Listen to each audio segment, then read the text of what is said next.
ನಮ್ಮ ಜೊತೆ action prince Dhruva Sarja ಅವರಿದ್ದಾರೆ. ಮೊದಲೇದಾಗಿ ಈಗಾಗಲೇ ಮಾರ್ಟಿನ್ ಸಖತ್ ಟ್ರೈಲರ್ ಮೂಲಕ ಈಗಾಗಲೇ ಒಂದು ಹೈಪ್ ಕ್ರಿಯೇಟ್ ಮಾಡಿದೆ. ಆಗಲೇ ನಿನ್ನೆ VIP ಗಳನ್ನ ಮೀಟ್ ಮಾಡಿದ್ದೀರಾ. VIP ಗಳು ಏನು ಹೇಳ್ತಾ ಇದ್ದಾರೆ? ನಿಮ್ಮ ಒಂದು ಸಿನಿಮಾದ ಒಂದು ಎಕ್ಸ್ಪೆಕ್ಟೇಷನ್ ಎಲ್ಲ ಹೇಗಿದೆ? ಇವಾಗ ಅಂತಲ್ಲ, ಯಾವಾಗ ಮೀಟ್ ಮಾಡಿದಾಗಲೂ ಏನು ಸಿನಿಮಾ ಬಗ್ಗೆ ಏನಾದರೂ ಅಪ್ಡೇಟ್ಸ್ ಕೊಡಿ ಅಂತ ಕೇಳ್ತಾ ಇರ್ತಾರೆ. ನನಗೆ ವೋಟಿಂಗ್ ಮುಗ್ದಿದೆ, ಸೊ ಒಂದು 6 ಮಿಲಿಯನ್ ವೋಟ್ಸ್ ಬರುತ್ತೆ. ನಾವು ಎಕ್ಸ್ಪೆಕ್ಟ್ ಮಾಡಿರಲಿಲ್ಲ. ನಾವು ಅಂದ್ಕೊಂಡಿದ್ದು ಏನು ಒಂದು ಹಾರ್ಡ್ಲಿ 1 ಮಿಲಿಯನ್ ಬರ್ಬೋದು ಅಂತ ಅಂದ್ಕೊಂಡಿದ್ವಿ. ನಾವು ಅಂದ್ಕೊಂಡಿದ್ದಕ್ಕಿಂತ ತುಂಬಾ ಅಥೆಂಟಿಕ್ ಪೋಲಿಂಗ್ ಬೇರೆ ನಡೆದಿತ್ತು. ಈ ರಿಯಾಕ್ಷನ್ಸು, ಆ ಪೇಜ್ಗೆ ಇದ್ದಿದ್ದು ಎಂಗೇಜ್ಮೆಂಟ್ ಎಲ್ಲ ನೋಡಿ ತುಂಬಾ ಖುಷಿ ಆಯಿತು. ಈಗ ಟ್ರೈಲರ್ 1 ಅನ್ನೋದು ಏನೋ ಸೆಲೆಕ್ಟ್ ಮಾಡಿದ್ದೀವಲ್ಲ, ಸೊ ಟ್ರೈಲರ್ 1 DI ನಡೀತಾ ಇದೆ ಈಗ ಆಲ್ರೆಡಿ.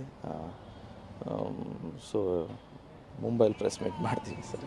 ಸದ್ಯಕ್ಕೆ ಈಗ ಒಂದು ವಿಭಿನ್ನವಾಗಿ ಪ್ರಮೋಷನ್ ನಡೀತಾ ಇರ್ತಕ್ಕಂಥದ್ದು ಮಾರ್ಟಿನು.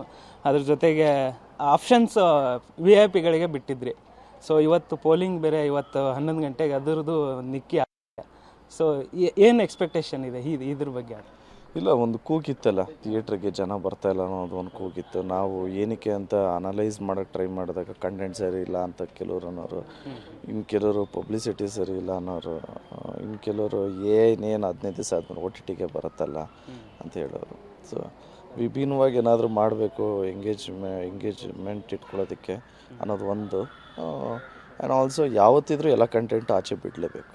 ಸೊ ರೆಡಿ ಇರೋದನ್ನ ಒಂಚೂರು ಇನೋವೇಟಿವ್ ಆಗಿ ಯೂನಿಕ್ಕಾಗಿ ಒಂದು ಪ್ಲ್ಯಾನ್ ಮಾಡೋಣ ಅಂದ್ಕೊಂಡು ಮಾಡಿದ್ದು ಅಷ್ಟೇ. ಇಡೀ ಎಂಟೈರ್ ಟೀಮ್ ಪ್ಲ್ಯಾನ್ ಮಾಡಿದ್ದಿತ್ತು ಸರ್. ಓಕೆ, ಅಂದರೆ ಈಗ ಮಾರ್ಟಿನ್ದು ಈಗ ನ್ಯಾಷನಲ್ ಮೀಡಿಯಾನ ಎಲ್ಲ ಕರೆದ್ಬಿಟ್ಟು ಮುಂಬೈಯಲ್ಲಿ ಒಂದು ಪ್ಲ್ಯಾನ್ ಮಾಡಿರ್ತಕ್ಕಂಥದ್ದು. ಆ ಒಂದು ಪ್ರೆಸ್ ಮೀಟಲ್ಲಿ ಬಾಲಿವುಡ್ ಆ್ಯಕ್ಟರ್ಗಳು ಭಾಗಿಯಾಗ್ತಾರೆ ಅನ್ನೋದು ಒಂದು ಮಾಹಿತಿ. ಯಾರು ಭಾಗಿಯಾಗ್ಬೋದು, ಅದು ಎಲ್ಲ ಯಾವ ರೀತಿ ಪ್ಲ್ಯಾನ್ ಆಗಿದೆ ಅಂತ? ಇಲ್ಲ ಬ್ರೋ, ಆನೆಸ್ಟ್ಲಿ ಯಾರನ್ನೂ ಇನ್ನೂ ಕರೆದಿಲ್ಲ. ಅದೇ ಇವಾಗ ಹೋಗಿ ಪ್ಲ್ಯಾನ್ ಮಾಡಬೇಕು. ಎಸ್ ಬ್ರದರ್, ಇವಾಗ ಹೋಗಿ ಪ್ಲ್ಯಾನ್ ಮಾಡಬೇಕು. ಮುಂಬೈಯಲ್ಲಿ ಪ್ರೆಸ್ ಮೀಟ್ ಇರೋದು ನಿಜ. ಯಾವಾಗ ಏನು ಅದೆಲ್ಲ ನಾನು ನಿಮಗೆ ಇವತ್ತಿಲ್ಲಂದರೆ ನಾಳೆ ಅಷ್ಟಲ್ಲಿ ತಿಳಿಸ್ಬಿಡ್ತೀನಿ. ಈಗ ಇಂಡಸ್ಟ್ರಿಯಲ್ಲಿ ಒಂದು ಗುಂಪುಗಾರಿಕೆ ಅಂದರೆ ನಮ್ಮ ಬಾಸ್ ಸಿನಿಮಾ ಬರೋವರೆಗೂ ಬೇರೆ ಯಾವ ಸಿನಿಮಾ ನೋಡಲ್ಲ ಅನ್ನೋದು ಒಂದಿಷ್ಟು ಕೆಲ ಅಭಿಮಾನಿಗಳು ಈ ಒಂದು ಸೋಷಿಯಲ್ ಮೀಡಿಯಾದಲ್ಲಿ ಟ್ರೆಂಡ್ ಮಾಡ್ತಾ ಇದ್ದಾರೆ. ಸೊ ಇದ್ರ ಬಗ್ಗೆ ಏನು ಹೇಳಕ್ಕೆ ಇಷ್ಟಪಡ್ತೀರಾ?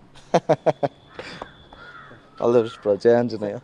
ದರ್ಶನ್ ಸರ್ ರೇಣುಕಾಸ್ವಾಮಿ ಕೊಲೆ ಪ್ರಕರಣದಲ್ಲಿ ಭಾಗಿಯಾಗಿರ್ತಕ್ಕಂಥದ್ದು, ಈ ಆರೋಪ ಸ್ಥಾನದಲ್ಲಿ ನಿಂತಿದ್ದಾರೆ. ಸೊ ಒಂದು ಓವರಾಲ್ ಆಗಿ ಈ ಒಂದು ಪ್ರಕರಣದ ಬಗ್ಗೆ ಹೇಳೋದಾದ್ರೆ ಏನು? ನಾನು ಆವಾಗಲೇ ಸ್ಟಾರ್ಟ್ ಮಾಡೋದಕ್ಕಿಂತ ಮುಂಚೆ ಏನು ಹೇಳಿದ್ನೋ ಅದನ್ನೇ ಹೇಳ್ತಾ ಇದ್ದೀನಿ. ಕೋರ್ಟಲ್ಲಿದೆ, nobody is bigger than law and even king is under the law. So ನೋಡೋಣ. All the best. Jai Anjaneya. ಇದಿಷ್ಟು ನಟ ಧ್ರುವ ಸರ್ಜಾ ಅವರ ಮಾತಾಗಿತ್ತು. ಕ್ಯಾಮ್ರಾ ಪರ್ಸನ್ ವಿನಯ್ ಜೊತೆ ಧನು ಎಲ್ಗಚ್, ಪಬ್ಲಿಕ್ TV, ಬೆಂಗಳೂರು.